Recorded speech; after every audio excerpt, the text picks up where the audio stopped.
Bé, el creador de continguts d'avui se'l coneix com a Tito Wall a les xarxes. En un primer moment es va viralitzar per cantar al cotxe, però darrere de tot això hi ha un enginyer de telecomunicacions, divulgador d'intel·ligència artificial. Avui ens sorprendrà amb un nou invent que té a veure amb la boira. Albert Ferrer, bon dia, com estàs? Bon dia, què tal, com esteu? Pues molt bé, molt il·lusionat amb la meva primera obra.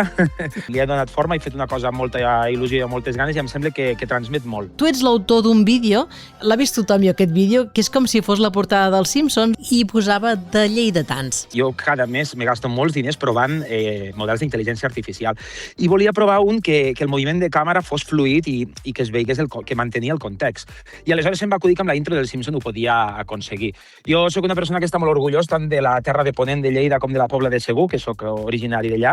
Era una prova, al final, i ho vaig pujar, vaig etiquetar el Postureig de Lleida, ho va repostejar a l'Instagram, i ja anem quasi per 600.000 visites. I en base a aquest vídeo, que vaig veure que mesclant la intel·ligència artificial i territori es podia arribar a molta gent, va ser un pretext del llibre, no el pretext definitiu. El pretext definitiu és quan jo agafo, li pregunto a la màquina sobre Lleida, a la màquina, al llibre em refereixo tot el rato a la intel·ligència artificial, per cert, el llibre diu La màquina i la boira. Quan li pregunto sobre Lleida, m'ho descriu amb unes paraules, unes dades, tot molt exacte, però com algú que no ha trepitjat mai, buit de sentiment i de passió i de vivències. Fer un llibre assistit amb intel·ligència artificial el pot fer qualsevol.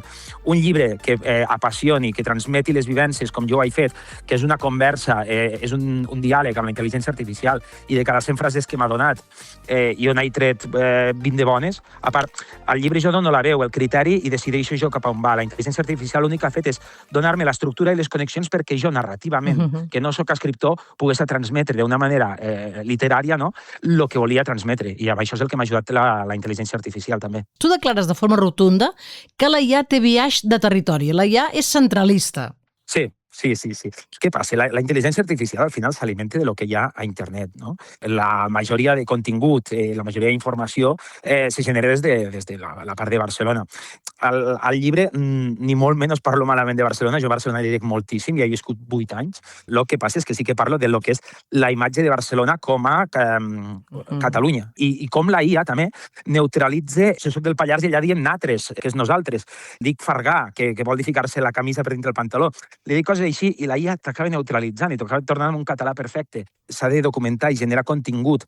Encara que no sigui el correcte escriure-ho amb el dialecte, perquè hem d'escriure amb el català neutre i tot, sí que hauríem, crec, de generar contingut, però amb el nostre dialecte, perquè les futures generacions puguin saber que això va existir també, i com era.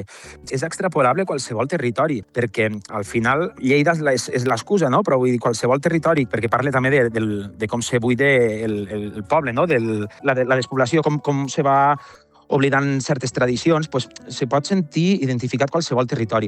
Això sí, hi ha gent de Saragossa que m'ha dit hòstia, fes-lo en castellà. I dic, és que no puc, perquè aquest llibre té molt de dialecte. Hi ha moltes pallaresades, diguéssim, i coses de Lleida.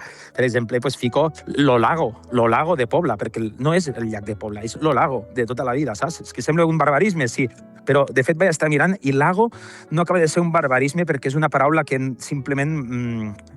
no soc lingüista, però mireu, lago no és tan incorrecte com altres paraules que sí que podem dir per allà. No, i m'encanta. I sobretot el que has de dir a la gent de la teva zona que no es canviï. És a dir, mantinc el pallarès o mantinc el lleidatà, sobretot. També és important, això, eh? Sí, això em parlo molt de quan jo vaig baixar a Barcelona, perquè el llibre no és autobiogràfic, però sí que parla des de les meves memòries, no? I parla d'una persona que va baixar de la Pobla a estudiar a Lleida 5 anys, després va marxar per feina a Barcelona 8 anys i va tornar per enyorança a Lleida, ¿vale?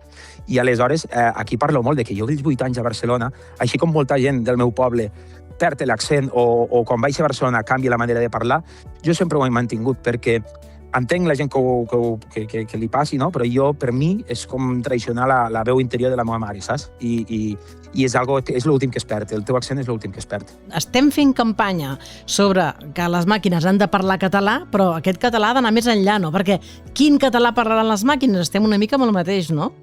Clar, jo això m'hi trobo quan genero vídeos, per exemple, amb el VO 3.1 de Google, que li pots dir que parlin els personatges, no?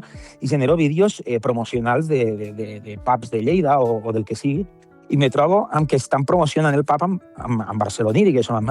Estem creant un buit digital de totes les identitats que tenim i crec que aquí hi hem de fotre molta canya a la gent de territori sense por, generar contingut, crear blogs, alimentar internet amb coses més territorials, tradicionals i dels nostres dialectes. Jo he anat a moltes editorials a veure si em feien circular el llibre i ja directament diuen no, és que sí, aquest llibre hi ha intel·ligència artificial, qualsevol el pot fer. Aquí hi ha la part de la ingenuïtat, no? De que la intel·ligència artificial és una eina i és una eina que hem de saber utilitzar molt bé. Feta servir malament, evidentment, te generarà una cosa freda i una cosa genèrica. Si tu li transmets els pensaments, les converses, el parlar, el que portes dins, el resultat serà únic i totalment diferent. Aquesta és una part de la ingenuïtat, no? Una persona amb les mateixes tradicions que jo, de la mateixa zona, escriu un llibre igual, assistit amb intel·ligència artificial, i el llibre no tindrà res que veure amb això, no? Mira, també explico una cosa que és molt visual. Els retratistes, quan va sortir la primera càmera de fotos, es van fotre les mans al cap de se mos ha acabat la feina. I no, perquè el retratista encara hi és avui en dia i és una essència diferent, no és un fotògraf. I l'altra és que qualsevol persona amb una càmera de fotos no pot fer una bona foto. Fico l'exemple de la noia, aquella em sembla que era d'Afganistan, de National Geographic, aquella imatge que es va congelar amb aquella portada. Aquella imatge transmetia molt i aquella imatge no es la podia captar una persona amb una alta sensibilitat i amb alts coneixements tècnics. I això és el que poso jo al llibre, els meus coneixements avançats d'intel·ligència artificial i tota la passió i emoció que tinc jo pel territori. És que potser aquestes sentències les fa la gent que no ha tocat mai cap eina ni intel·ligència artificial i no sap quina és la dificultat. I en canvi també una altra cosa que suposo tu que n'has fet servir moltes, ja detectes, a mi em passa ara a vegades escoltant segons quines entrevistes o el que sigui, ja hi ha preguntes que dic que aquesta pregunta és IA total, no? Perquè, o sigui, són preguntes que queden molt bé però que no volen dir res, no? A vegades. Exacte, que té una estructura perfecta, sí, però que no hi ha un rerefons, no està buscant el rerefons. També us he de dir que ChatGPT només ha estat utilitzada per les revisions finals del llibre. Tota la generació i assistència que jo he tingut han sigut amb eines més potents com Perplexity, Claude o... Escrivint aquest llibre m'he gastat 400 euros perquè, clar, el Cloud, tu li escrius 15 missatges i et diu bueno, fins a les 10 de la nit no pots tornar a fer servir. Doncs jo m'he tingut que gastar 400 euros revisant, editant... Així com el vídeo del Simpson em vaig deixar 45 respecte als que em sembla que eren 100 i pico mil euros o més que costava un minut de vídeo del Simpson en producció real, no? Amb aquest aspecte sí que m'he gastat molts diners, però també és perquè me rellegia el llibre, les frases una i una altra vegada, no m'acaben de convèncer, continuava xerrant amb la IA i li pregunten més, jo és que el que vull transmetre és això d'aquí. No vas per bon camí. Llavors li explicava una història i aleshores me la resumia i aleshores jo agafava una frase d'allà, agafava vivències. El procés realment és molt complex i a tothom que digui no, és que el llibre l'ha escrit la IA, li recomano que el llegeixi, que quan acabi de llegir posin en dubte l'autoria meva del llibre. Escolta, digue'm dates de La màquina i la boira, aquest Sant Jordi de 2026, aquest assaig literari escrit amb la IA, ja veieu que és un treball. On el presentes? El 10 d'abril a l'antiga Sibil·la de Lleida, al Baluart. El presentaré allà. I el 23 d'abril tindré parada de Sant Jordi al centre de Lleida. Me l'he autoeditat, m'he fet jo tota la publi, tots els vídeos. Bueno, m'ha col·laborat el Carles Pérez amb unes entrevistes, sí, també molt xules que tenim a l'Instagram, @laMàquinaIlaBoira, però podeu fer les reserves a lamaquinailaboira.cat, que també us el podria arribar a enviar. El trobareu a llibreria Xelamang a la Pobla, a la Cingralla a Trem i a la llibreria Caselles a Lleida, i a part a la meva parada de Sant Jordi.